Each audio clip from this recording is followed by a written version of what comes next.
Hi, my name is Tom and welcome to my channel Integral Views. So, Rachel Millward, the deputy leader of the Green Party, has got in some hot water recently following a tweet that she posted that's related to 600 asylum seekers that were going to be housed in an army camp in her constituency. So what did she say in this tweet?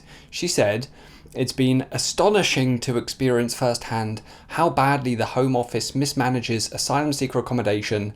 Wealdon District Council has written to the Minister to make clear our dissatisfaction. We strongly object to the plans to temporarily house 600 people in the Crowborough Army Camp when there has been no community engagement and no reassurance of the well-being of asylum seekers or local residents."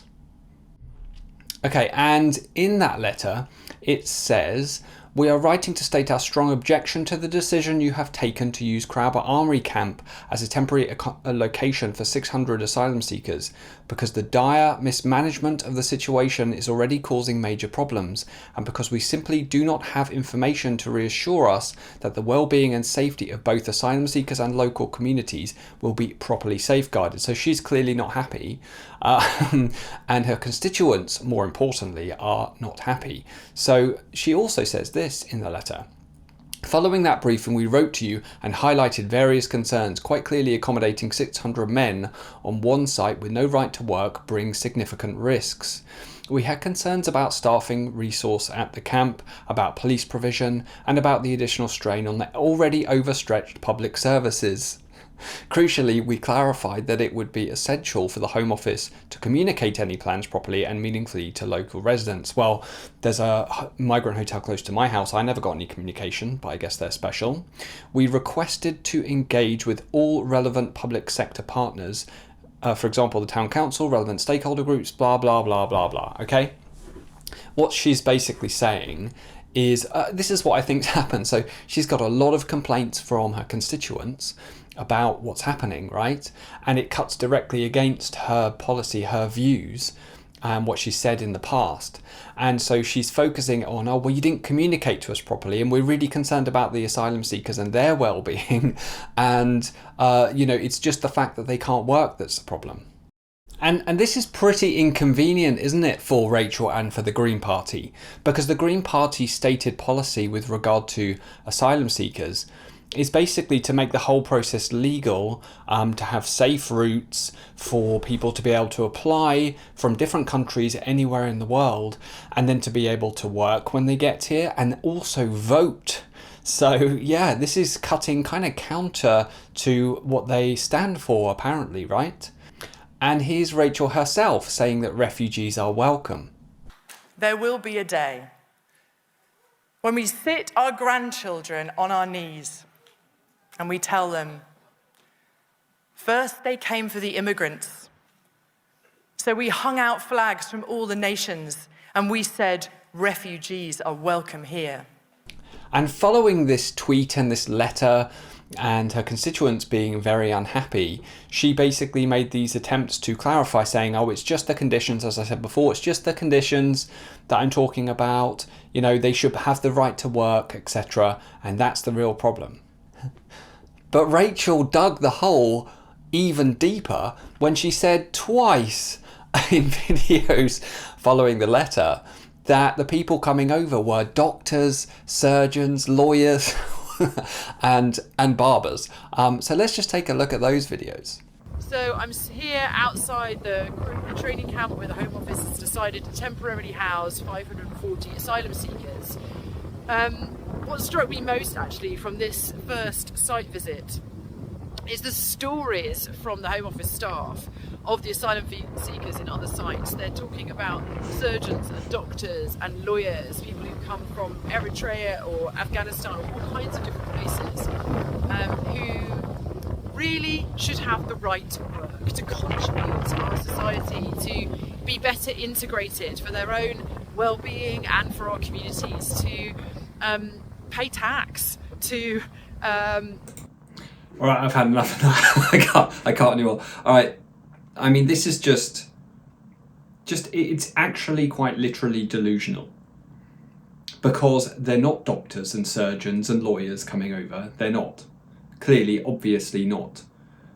So, you know, you can laugh or you can cry, right? Like, this is infuriating. And it's very serious, of course, because people who have these beliefs, right, these faith-based beliefs based on no evidence whatsoever, they actually cause very real harm to the country. So we've got to understand how people end up in this position and what we do to combat it. Anyway, on to the second video from Rachel. Fundamentally, I do not think we should be housing asylum seekers in camps. And people say, well, what should we be doing? And I'm like, well, asylum seekers should have the right to work. And that would mean that people could come and they could integrate into our society. They could bring skills that we need, actually. These, you know, there are doctors and surgeons and, I don't know, barbers and all sorts of different people. And they could come and bring those skills and integrate into our society and then pay their way and have that dignity.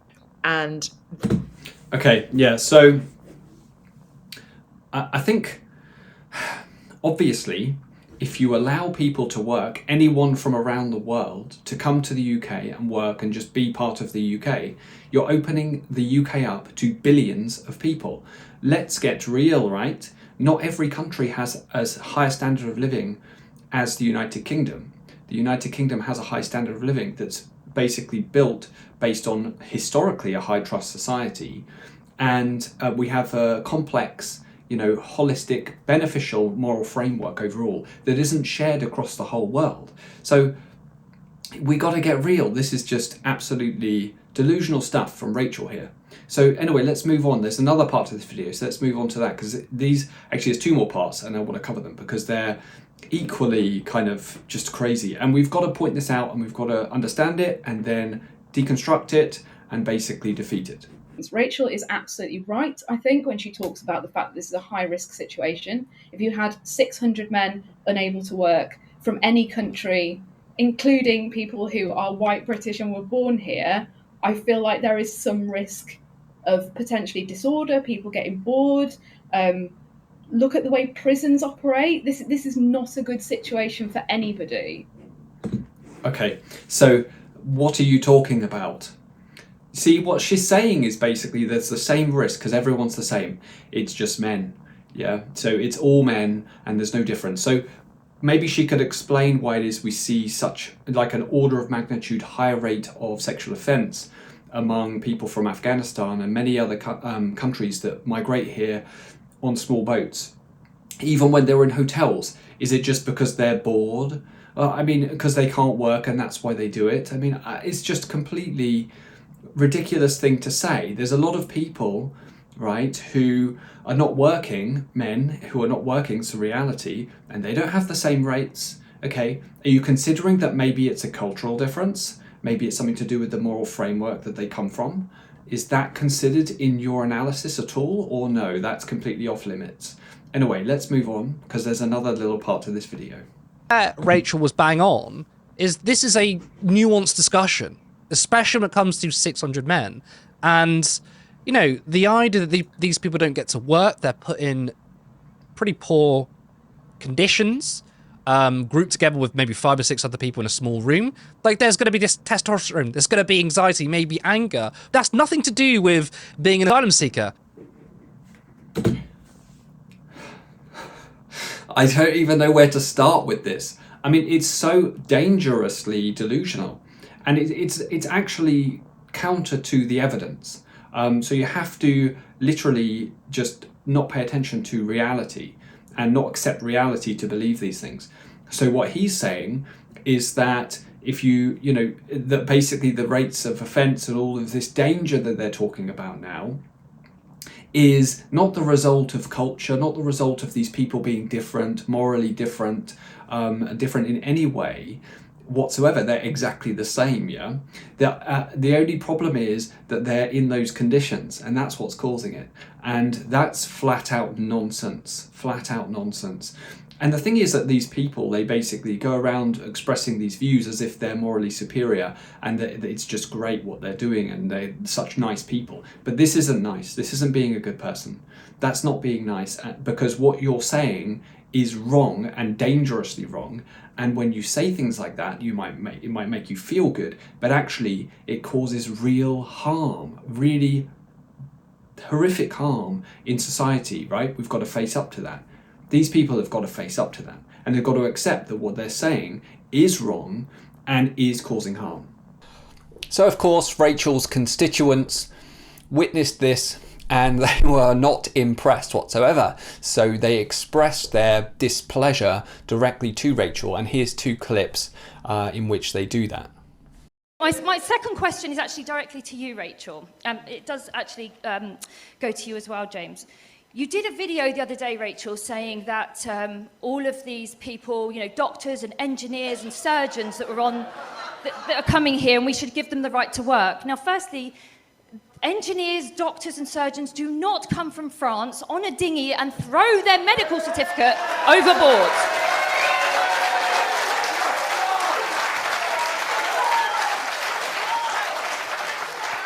It's very clear to me that you really don't understand the small boat crisis. So therefore, I'm going to say, why don't you resign, both of you, and make way for someone who understands the crisis?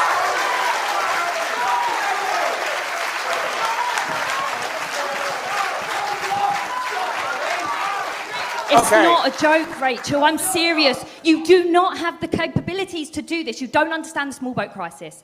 Step down, both of you, and let someone else take lead and actually get us what we need and represent this community, because you don't.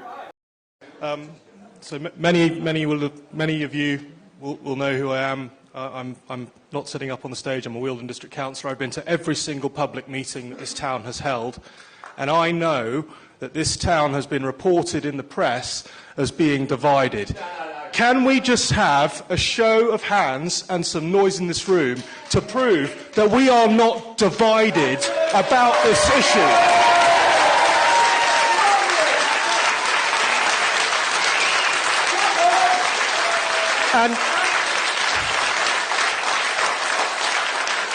And whilst I am here today on my own recognizance, I will reiterate what I told you on Monday, Mr. Lauter. This is a disgrace. The Home Office have failed this community. You have put us at risk, and I am appalled. Just today, there was 3 people in Lewis Crown Court, all of whom were part of your asylum programme, and they brutally raped a woman on Brighton Beach on October the 4th. I do not want that in Crowborough. And I want your assurance that you'll take personal responsibility for anything that happens in this town as a result of what you're doing. He knows full well that I'm working for an elected government. He wants someone to be held personally accountable. Then he should reflect on his own remarks about putting that on me. This video is actually part 6 of what's now become a 7-part series on illegal migration in the UK. I've split part 6 into 2 parts because I want to focus on ideology, and then in the last part I'm going to focus on the political positions, okay? You can find a link to the full playlist in the comments below. Anyway, so during this series, what I've shown is that it's likely there's 3 million illegal migrants in the UK, in my opinion, based on my analysis. They cost the UK upwards of £30 billion every year when you consider health, education, all sorts of other costs that aren't usually considered.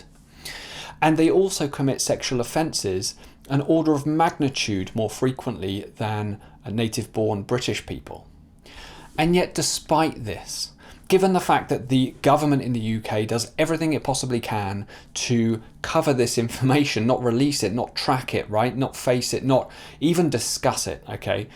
As a result of that, you have these politicians and these people in public with these opinions that go unchallenged. They basically support unlimited asylum seekers, unlimited illegal migrants into the UK, say that they should work and then they should just be part of our society. But that's just completely unworkable. It just doesn't work whatsoever. So as I said, this is part 6 in my 7-part series on illegal migration. And this video focuses on ideology, and this is so important because ultimately battles are won in the field of ideas, right? So we have to understand this ideology incredibly well.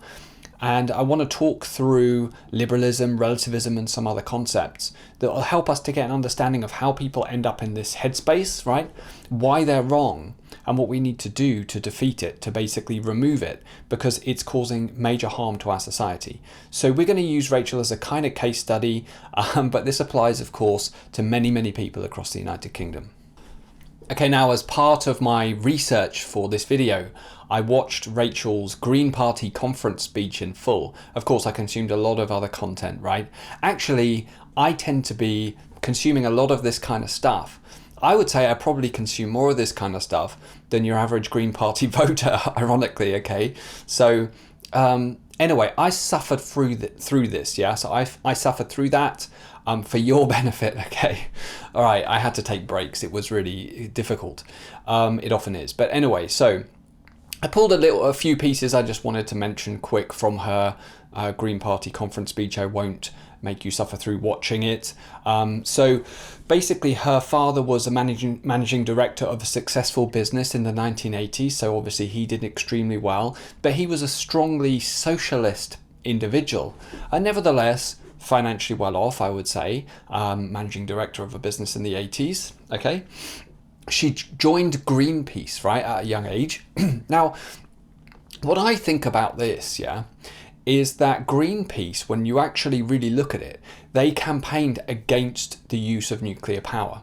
So they campaigned against the use of nuclear power, and in the past at that time, right, in the sort of 80s, the 70s, and around that time, even before, what was happening really was there was like this push against the use of nuclear power overall.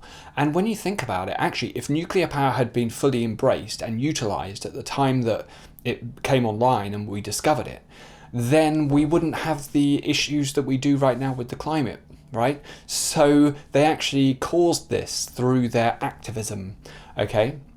So I think that's kind of an interesting thing to reflect upon. And the Green Party don't support the use of nuclear power, by the way, something that seems incredibly odd, right? She said, Rachel, in her party conference speech, she said things like, "I grew up walking in mountains." Beautiful.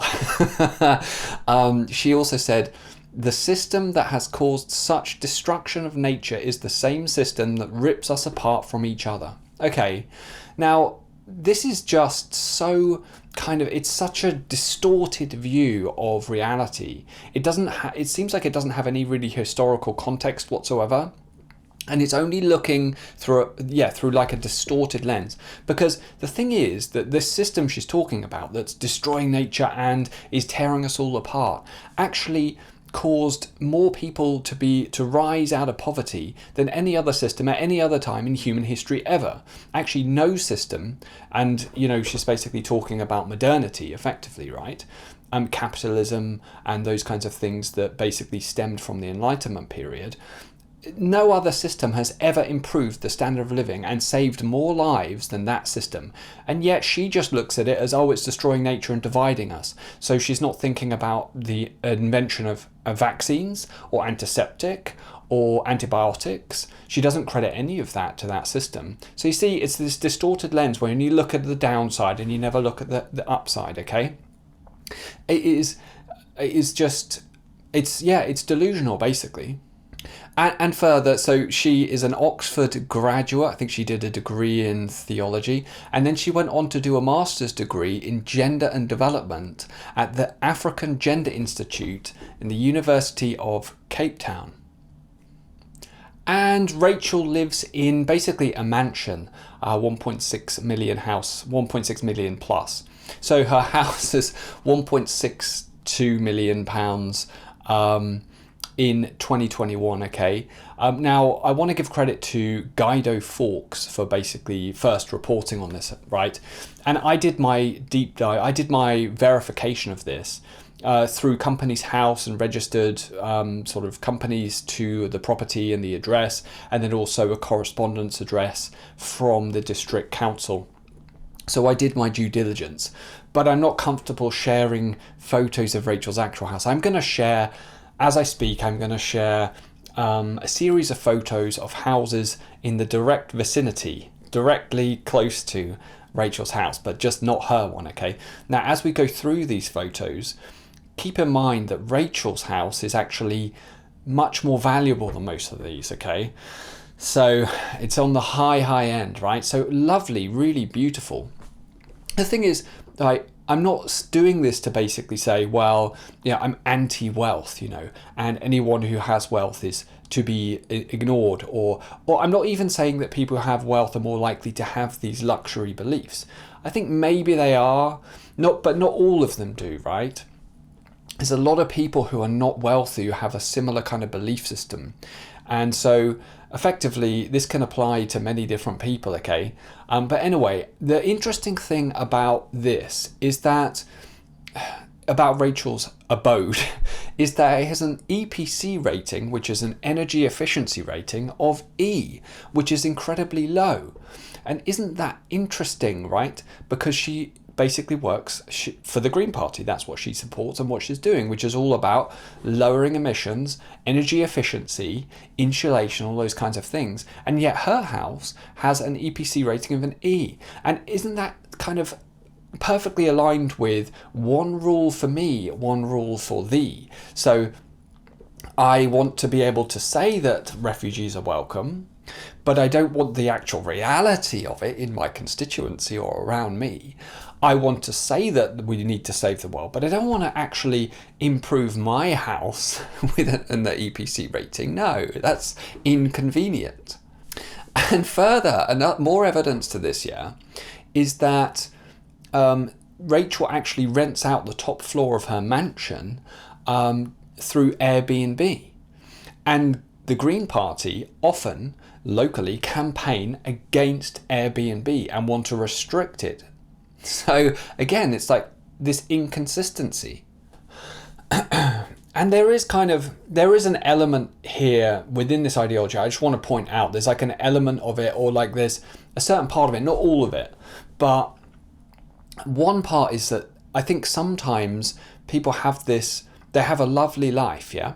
So they have a really nice life, they've never had any real hardship, maybe they kind of, had, I'm not saying, okay, Rachel, maybe she's had some hardship, but effectively, relatively kind of, a relatively smooth ride, let's say, okay?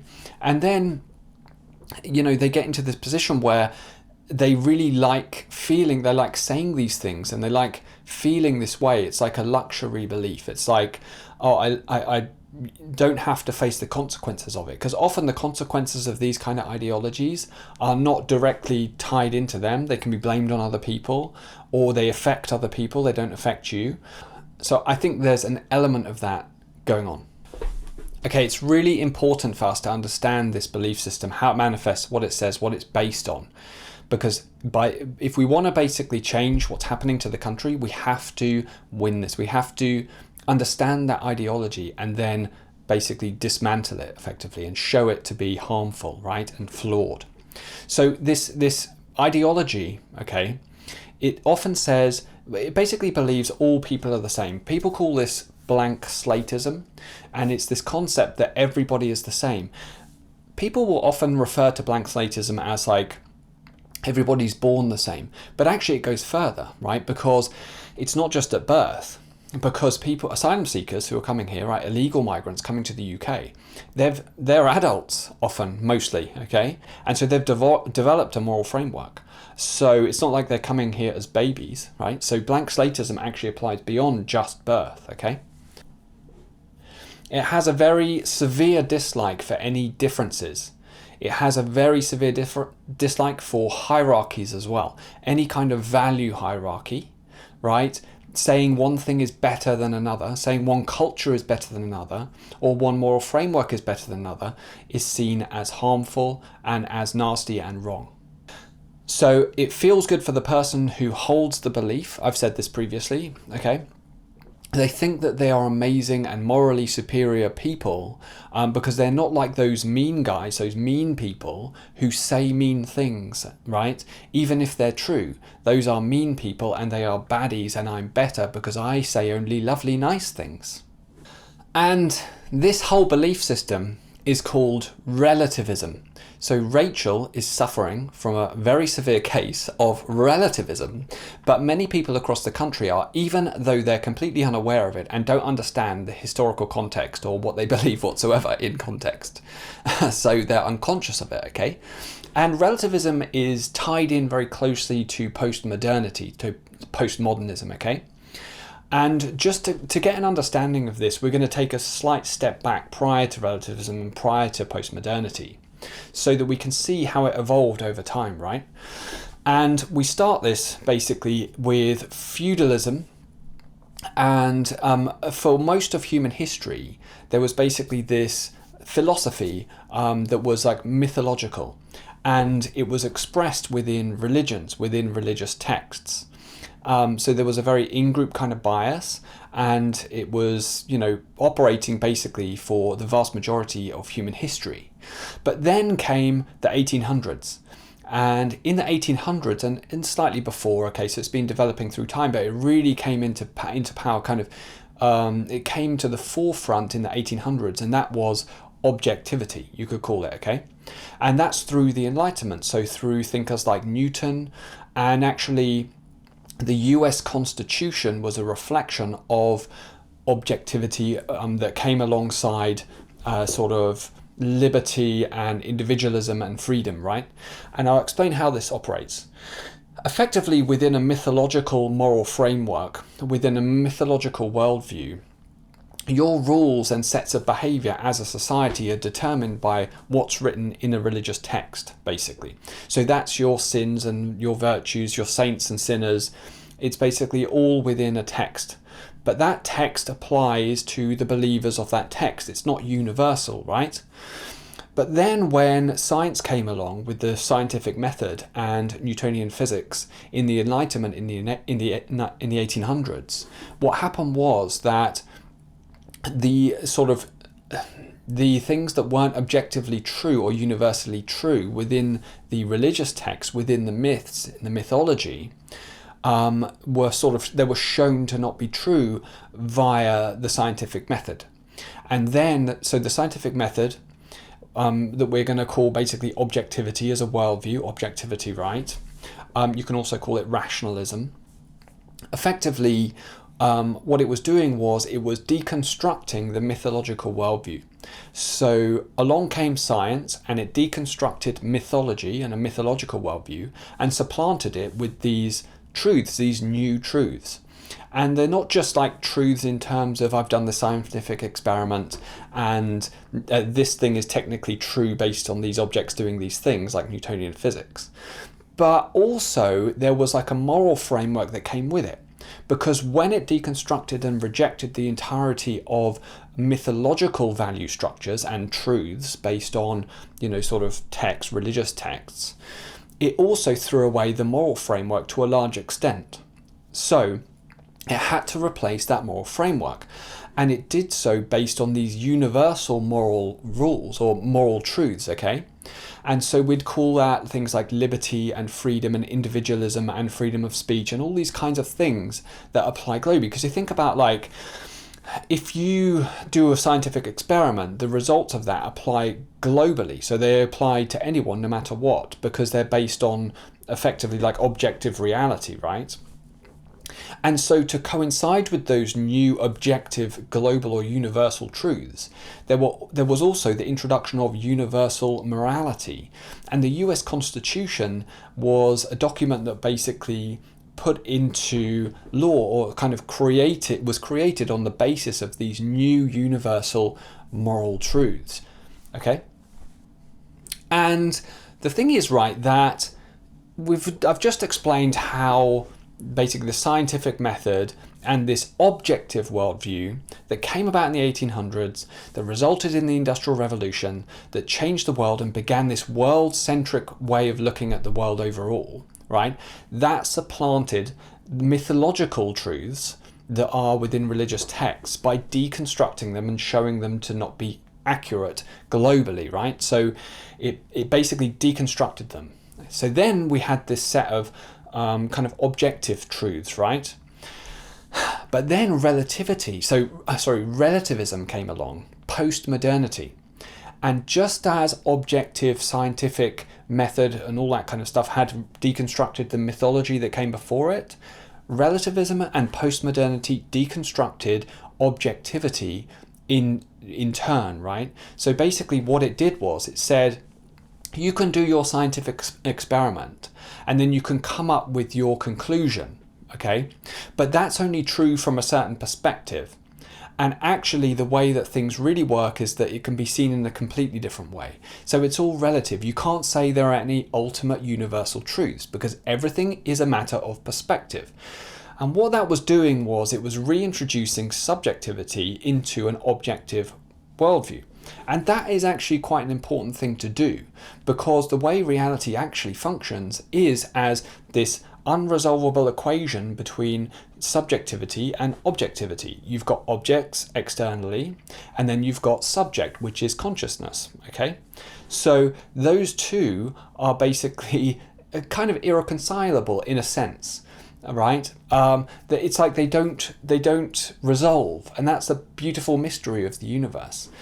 So that's how this happened. We had these objective, supposedly universal truths based on the scientific method, and then relativism, postmodernity comes in, deconstructs everything through thinkers like David Dada, many others, and then you have this flatland mess because you can't then say that anything is better than anything else. It's all just opinion.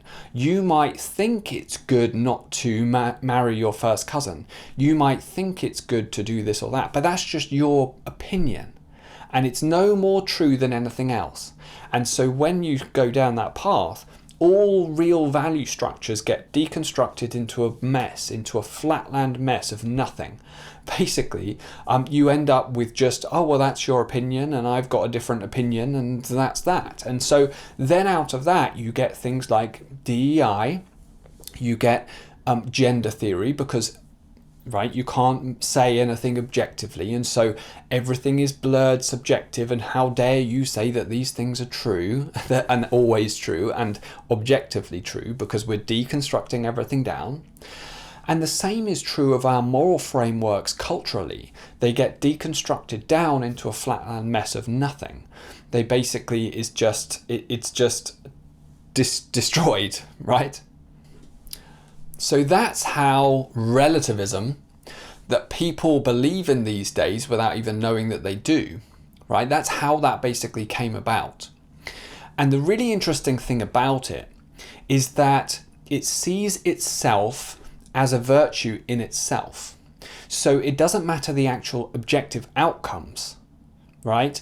So usually when you think about things rationally, you look at that causes more human suffering, and so we shouldn't do that. That's worse morally, right? That seems logical, doesn't it? But of course, logic and objectivity and rationalism doesn't apply within a relativistic postmodern worldview. And so what the value becomes then, the moral thing to do, is anything that agrees with that belief system. Yeah, so the outcomes don't matter. The morality is based in believing that thing itself. Believing in the ideology itself becomes the moral thing. Anything else is immoral. Okay, so, and it's very similar to religion in that sense. And when you think about this, you've got religion and mythological worldviews here, let's say, and then they develop into objectivity, and then that develops into postmodernity and relativism. Like that, in that sequence. Mythology, objectivity, relativism. So relativism is post-objective. So it's after objectivity, because it deconstructs it and comes after it. And mythology and religion is prior to this objective worldview. So you can call mythology and religion pre-rational or pre-objective. And then you can call relativism, post-modernity, post-objective or post-rational, okay? And so those two are quite similar. Mythology and relativism are quite similar in some ways, because they both, in their own ways, deny objectivity. Yeah. So now let's have a look at some examples of relativism in action and how it doesn't make any sense whatsoever. So you've got cultural relativism, right? So cultural relativism is the idea that you can only understand beliefs, behaviours and moral systems within the cultural context that they came from. Bad behaviours are excused as cultural differences. Any criticism of non-Western practice is called bigotry. Universal norms like free speech or sexual equality stop being defended, okay? So what it's saying is it's like, you can't say there's any universally sort of hierarchy of values, right? So you can't say that culturally this culture is more beneficial than this other one, because it's all subjective and it's only within the context of that religion or within that culture. And so maybe for them, that kind of practice of first cousin marriage, of beating women, of putting them in robes is perfectly fine. And you can't say that it's not, because you're only saying that from your perspective. And in order to be able to say that, you have to be in a position of superiority morally, and we can't have superiority morally, okay? So effectively what it does is it just boils everything down, no matter how harmful, into all the same. You can't make any value judgments whatsoever between different practices and different cultures. So that's relativism in practice culturally. But there's more, right? So then there's many examples. I'm just picking out a couple. So then you've got moral relativism. And moral relativism is the idea that there are no objective universal moral truths. Yeah, what's right or wrong is always relative to a culture, an individual, or a historical context. So very similar to cultural relativism, but it's like the moral element of that, okay? And again, it's the same kind of thing, which is like, you can't say that one thing is better than another, and then it becomes, well, the actual morality, like the virtue, is the degree to which you say this, that we tolerate everything and we don't discriminate, okay, and we don't judge. So those become the actual virtues, as opposed to things that are actually objectively better. So for example, there is human suffering that's caused by certain moral values in certain cultures to a larger extent. They do actually result in human suffering to a larger or lesser extent. So we can make actual objective judgments and moral judgments on cultures. We can, and we should. And when we don't, we actually cause more harm. The virtue is not just in being tolerant and not discriminating. And another thing about this is that in practical day-to-day life, we're always discriminating, aren't we? You discriminate on which breakfast cereal you want, or if you want cereal or not, or if you want breakfast or not. You discriminate against people on who you want to hire, who you want to be friends with. You discriminate on what kind of house you want to have and what kind of job you want to have. You are discriminating in what you say and what you don't say. We're always discriminating, aren't we? And so it is completely insane to say that discrimination is wrong. It's not. And actually, it's only wrong when it is unjustified and it can't be rationally kind of explained. Right? So when it's irrational discrimination on the basis of characteristics like immutable characteristics in particular, like ethnicity or biological sex, things like that, then of course it's not excusable, but it's irrational then, right? So then it's irrational. So effectively we can discriminate, and we always do discriminate, and we always should discriminate. I'm going to delve just slightly deeper theoretically with regard to subjectivity and objectivity philosophically just for a moment, so please indulge me. Okay, take this can of Coke Zero that I'm currently drinking, okay? So I can look at this can and I can see certain things from a certain perspective, okay? I can view it as an object, right? So when I view it, I can measure it. I can measure its density. I can measure various kind of attributes of it. I can see what it tastes like and all these kinds of things. And all of that is like objective reality, right? That's all relative concepts that apply from a relative point of view, which is my point of view.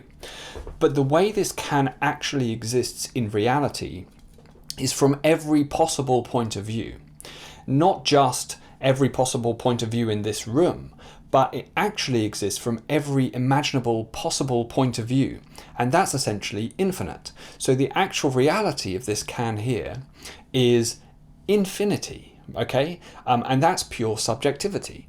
So like if I'm going to make some sort of statements about this can and how it tastes and stuff, effectively I'm entering into objectivity and relativity. And what relativism does is it comes along and it says you can't do that because the can actually exists in infinity, and it's just a matter of opinion and point of view and perspective, right, that defines your particular interpretation of that can. And so then they apply that to absolutely everything.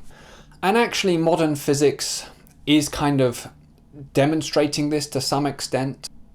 And so when relativism and postmodernity replaces every kind of moral, objective moral framework, right, with flatland of you're only moral or virtuous when you agree with me, so everything's wrong apart from what I say, right, then what happens is you get people who get put in prison for longer sentences and punished more for disagreeing with that sort of orthodoxy, with that statement and that viewpoint, that worldview. They get punished more than people who have, who commit horrific crimes just when they speak about the people who commit those crimes.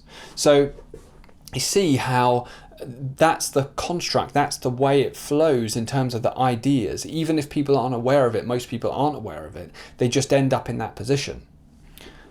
And in fact, not punishing people, right, for crimes can often be seen as a moral good, a moral virtue, because what you're doing is you're demonstrating your lack of judgment, your lack of discrimination, your lack of sort of validation of objective reality.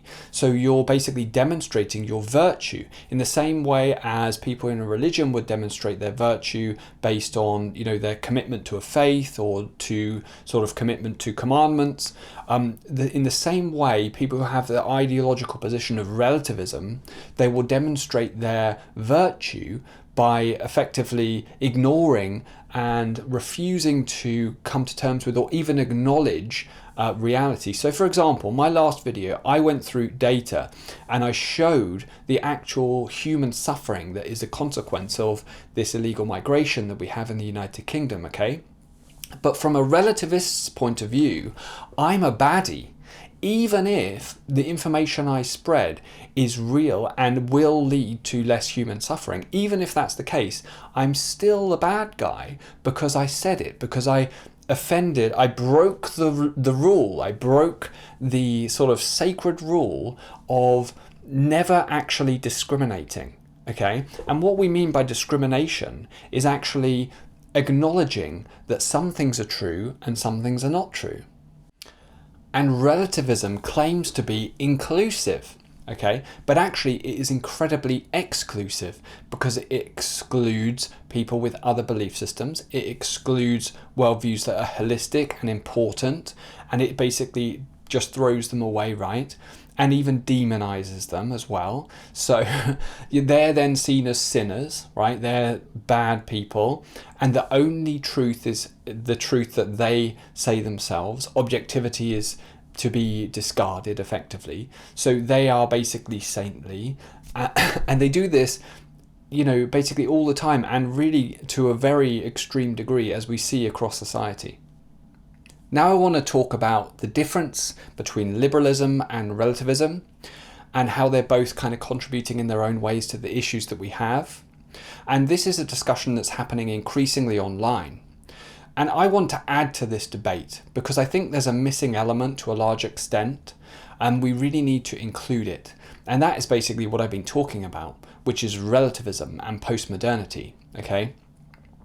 But Carl Benjamin, Sargon of Akkad, someone who I actually have a lot of respect for, has been making videos. He made a video, I think yesterday, about liberalism, which I watched. And you can see it, this is the video over here, and you can go on his channel and watch it. I recommend it. It's definitely worth watching.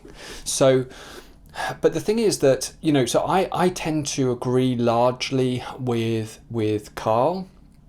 But I come at it from a slightly different perspective, and I think there's a bit of nuance that wasn't covered there, specifically with regard to relativism.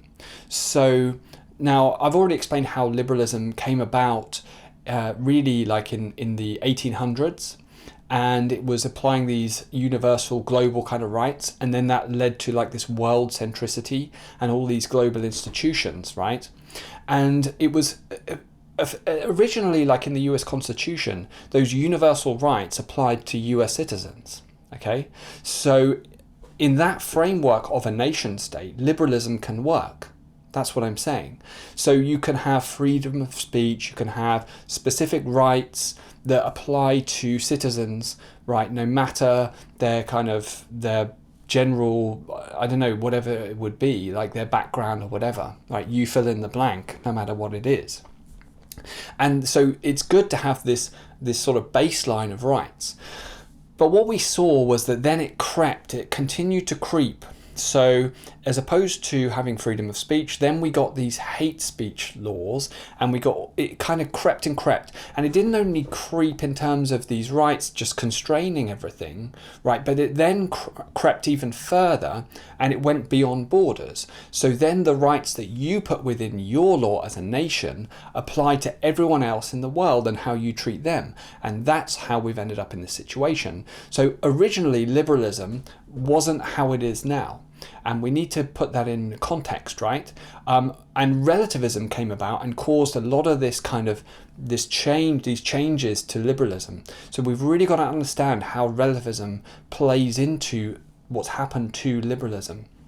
And I say this because, we don't want to throw the baby out with the bathwater. We certainly want to throw relativism out, right? That's what I'm saying. I'm basically saying that I've racked my brain for how relativism benefits any society. Because, so from a philosophical point of view, with my little Coke can demonstration, it's an interesting thing, and it is true, yeah? It's true theoretically, philosophically, but because it's an entirely theoretical and subjective kind of thing, right? When it's actually applied objectively in practical reality, it never has any beneficial effects. Because what it does is it says you can't make any statements. There's basically no objective truth. You can't have objective truth. And as soon as you say that there is, you are discriminating, and it's your point of view, and you're being a bad person. You're being wrong. You shouldn't do that. That's bad. So, and I can't think of any practical way that relativism actually benefits society whatsoever. I really can't, and I've really thought about it quite a lot. Like, I've really put a lot of thought into this, and I can't think of any way that it helps whatsoever. I really can't. So effectively, what I'm saying is we should do away with relativism. We need to identify when relativism comes into operation, when it's disregarding objective truths, whatever they may be, right?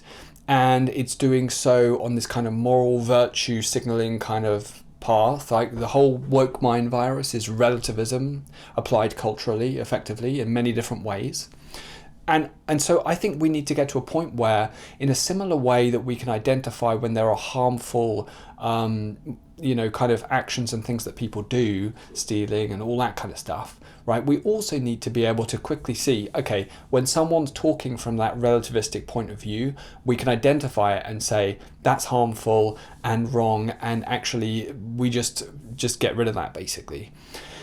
But with regard to liberalism, if it applies within basically a monoculture, right? So like a nation state that has a very strong culture and is kind of imbued with patriotism, and people who are connected to that country and that nation state and to the values and the culture of that nation, right? Then liberalism can apply and can be useful, because it sets, if it's kept under control, if it's about freedom of speech and these kind of rights that apply across, no matter who you are, across that nation state society, then it has use. And that's how it was initially conceived and applied within the United States. I also quickly want to sort of point out that liberalism did become this force, or you could say that it's a force that basically eroded nation state values And, but effectively what I'm saying is that liberalism in its original conception was very different, and it was the perversion of liberalism by relativism that turned it into this mutated monster that's currently causing all of these really pathological and negative outcomes in our society, right? And another interesting thing is that Carl Benjamin, Sargon of Akkad, Konstantin Kissin, and then Douglas Murray, and like many other people, what they're actually engaged in is reintroducing objectivity into the conversation, reintroducing objective truths that have been eroded and deconstructed and refused for a generation, right? They're reintegrating those into a cultural conversation, and that's what I'm trying to be a part of. And specifically what I want to contribute here is that we also need to be thinking about relativism and the harm, and we need to be very clear about what it is. And basically I'm doing the same thing, but from a slightly different perspective, right? And I just quickly want to point something out. So I had a lot of comments on the first video I made in this series because I wasn't clear in the way that I expressed my views. People thought that I was like some kind of woke mind virus, DEI loving open borders fanatic, but I've never really been of that mindset. I said I was a leftist, and I get that was misleading. Okay, but the thing is that I was never that kind of leftist, basically. So, I was kind of the classical liberal, you could say, to a large extent, but never the kind of liberal that would be like, the kind of distorted liberal that has incorporated relativism. So I've always known that is just harmful, and I was never in that particular kind of mind virus myself. So I was never in the sort of mind virus state that Rachel Millward is in, and many people across the country are in. I was never in that state. And actually, I'll just really quickly say that in that video I said that I believed that illegal migration was a fringe issue. That's what I said. I've got loads of hundreds of thousands of comments about this, so I'll just hit that one off. So basically what I actually meant, and bear in mind I was making a difficult video, and so I was focused on some of the rest of the video. I wasn't really focused that much. I wasn't really thinking about that, and I'd already made a lot of videos on the problems with migration overall on my channel, so I was doing it in that context. But then that video got a lot of new viewers, So what I actually meant with illegal migration being a fringe issue was relative to mass migration, okay? So I was saying that, what I meant to say was that illegal migration was a small issue relative to the bigger issue of mass migration. And actually really illegal migration kicked off massively in 2022, and it was 2020 when we stopped checking people who are overstaying their visas. So this is quite a recent thing, and I think a lot of the time people believe that the harms from mass migration is illegal migration. Actually, a lot of that stuff was legal, so we had a lot of legal migration. I think people think that, okay, so a lot of the Pakistani grooming gangs, for example, is just from illegal migration. I think a huge amount of that was legal migration, actually. So I was referring to illegal migration. And to be even more clear, my view now, and the way my view changed, was that even though illegal migration is a lower volume and mass migration, legal migration, is a much higher volume, I think the two are equally harmful now. So even though mass legal migration is way higher, some of it is actually, more harmful than other bits, and I'll get into that in another series on my channel. But what I'm saying is that the sort of disproportionate harm that illegal migration costs now puts it on a level playing field. That's the way my view changed. Okay, and now on to a summary, right?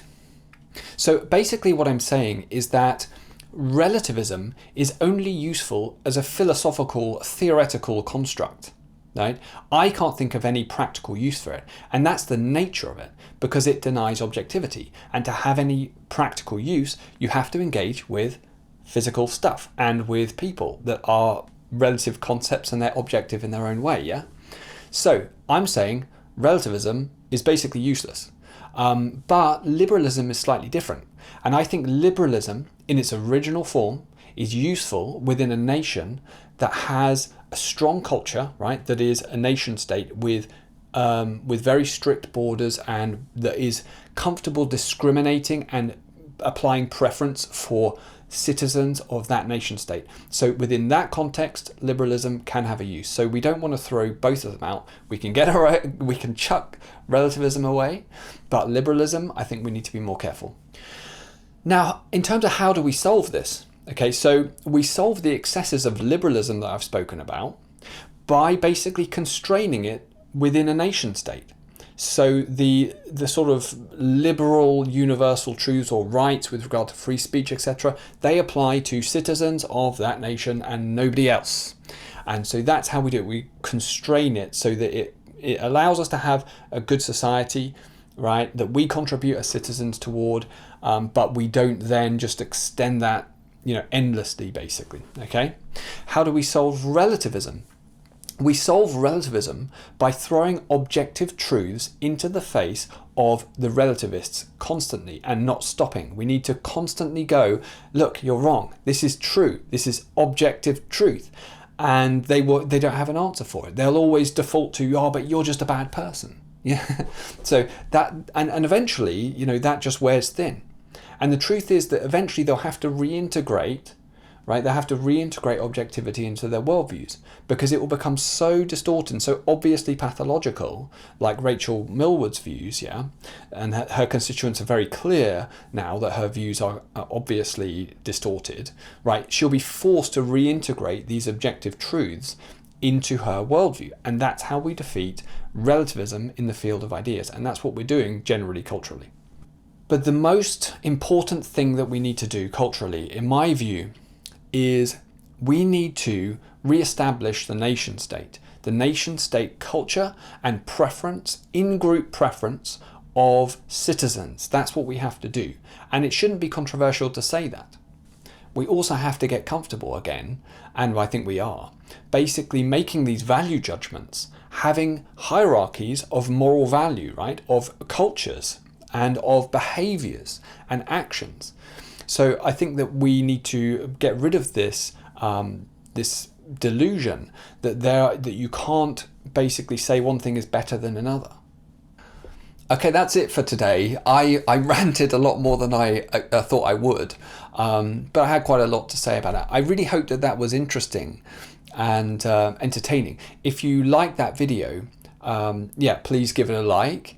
And please subscribe to my channel if you're not. Thank you so much to all my new subscribers, by the way. I really, really appreciate it. And for all the comments, I really appreciate it. I read loads.